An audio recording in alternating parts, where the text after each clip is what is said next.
My name's Malcolm Clegg. I'm chairman of the Isle of Man Anti-Cancer Association. And my name's Sandy Denning, and I'm the executive officer for the Isle of Man Anti-Cancer Association. Having an awareness day is actually very important, isn't it? It is important. It was actually established in 2000, World Cancer Day, and it's 4th of February every year. And it's a global uniting initiative led by the Union for International Cancer Control, and they're based in Switzerland. So there's about 170 countries have sort of bought into this to raise awareness, improve patient services, promote research, to make it better experience for people going through cancer. And I think this year, one of their initiative for the next 3 years is to across the world, make the experience the same for everybody, because it's a bit of a postcode lottery, if you like, as to how well or how badly you are treated and whether you survive or not. Basically, that's what they want to achieve, because they're well aware that it can be so different across the world if once you're diagnosed. And I'm guessing really we're on the more sort of fortunate side of that. We are. I mean, my concern at the moment is that, you know, we're still going through this pandemic, and I do worry that cancer is still taking a back seat. In 2020, would you believe that 10 million people died of cancer worldwide? This is worldwide. If we look at pandemic numbers, now I have looked at Google, so I do apologise, but it's saying that 5.5 million people across the world have died from COVID. So why are we not concentrating on cancer? I had a lady call me the other day, and she had a bad experience visiting her, or not getting diagnosed in a timely manner, and she now has stage 4 cancer. And I just think this could have been prevented. And how many more people out there are having this bad and poor experience? And I think maybe part of it is, as we've been hearing in the news recently, people are reluctant to call their GPs because they feel like they're getting in the way, or... That is why she called me, because she said that's not true. She said people, because part of our job is raising awareness, and we urge people to go to the GP. But she was telling me that she talks to her friends that they've had concerns they cannot get in to see their GP. There's a lot of practices are not seeing GPs face to face. And I think if she'd been able to see her GP face to face earlier and got tests done sooner, she wouldn't be in her predicament now. What can we do about that, though? Because if the GPs are extremely busy for one reason or another, how do we get around that? I think you have to be persistent. We do respect our GPs. Oh, my goodness, yes, I do respect the GPs. They do a wonderful, wonderful job.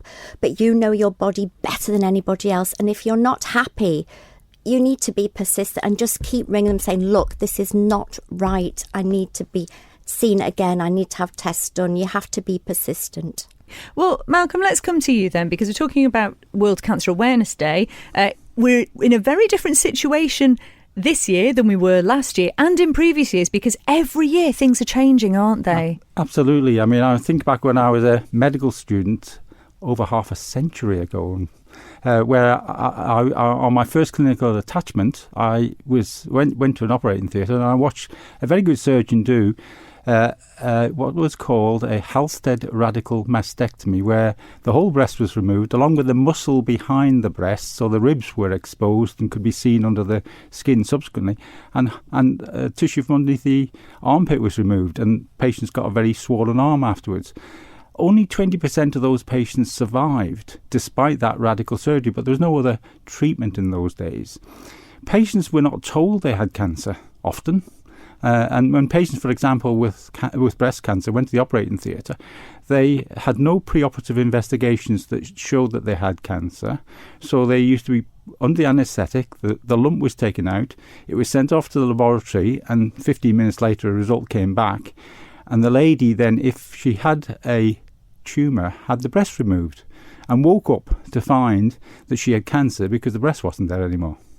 Oh, my word. Nowadays, we've got screening, we've got awareness, we've got teams of people, we've got better treatments. Nobody gets put to sleep without knowing what's wrong with them and what the treatment is going to be.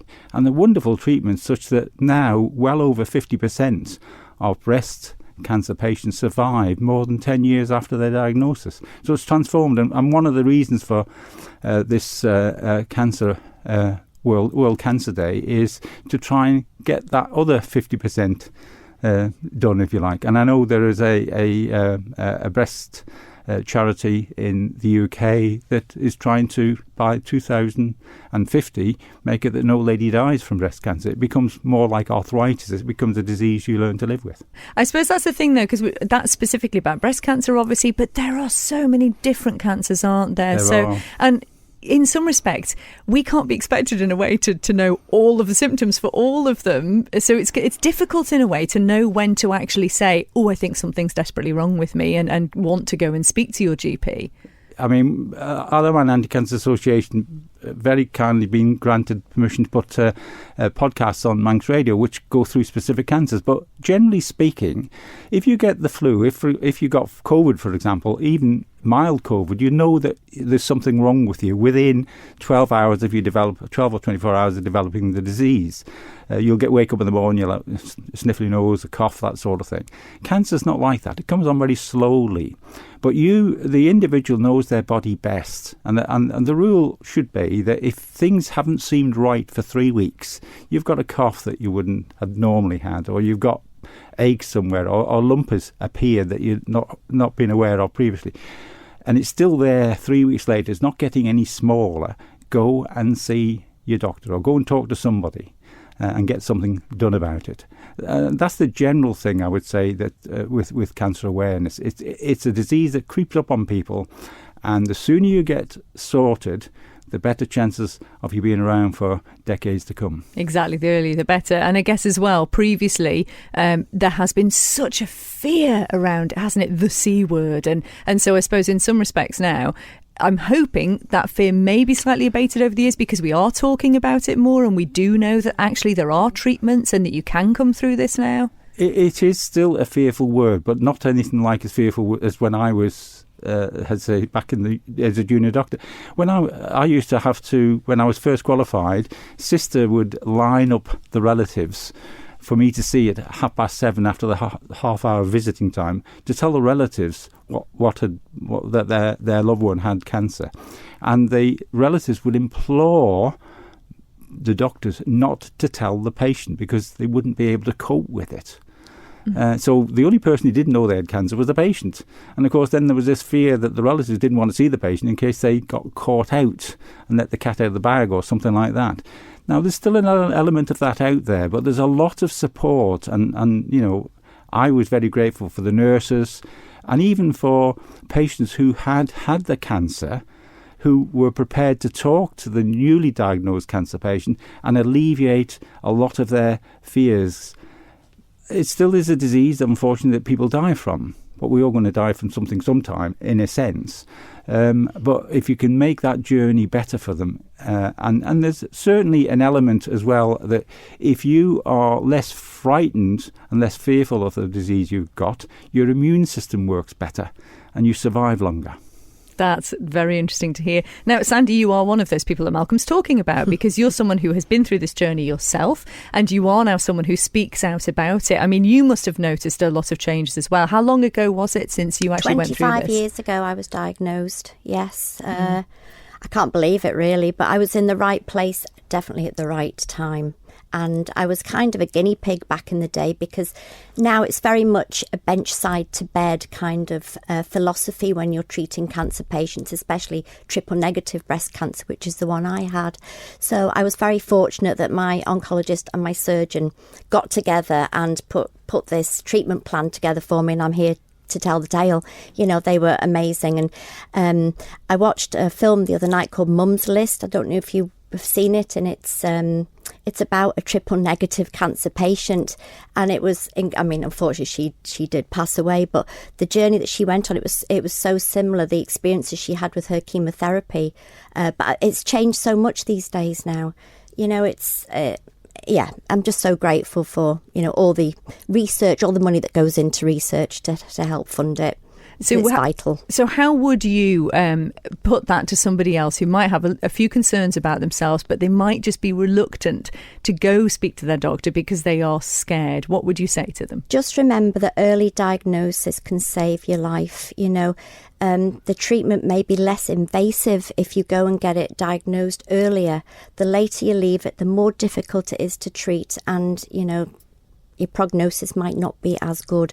So I do urge people, if anything you're not happy about, your little niggles, lumps, bumps, you're passing blood, whatever is not normal for you, please go and get it checked out, because it could save your life.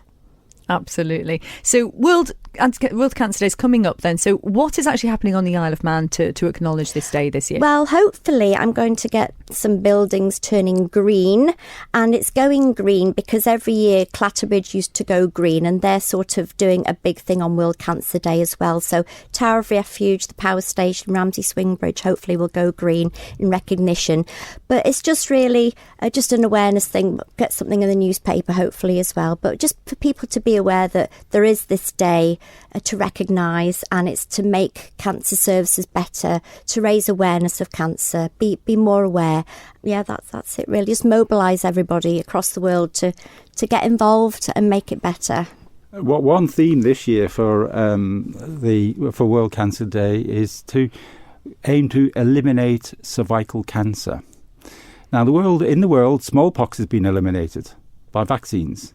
All right. Polio is almost eliminated. There's a few spots in Asia that still have polio, and a lot of money's been spent on a vaccine to try and get rid of malaria, and I think that will come to pass in the next 20 years.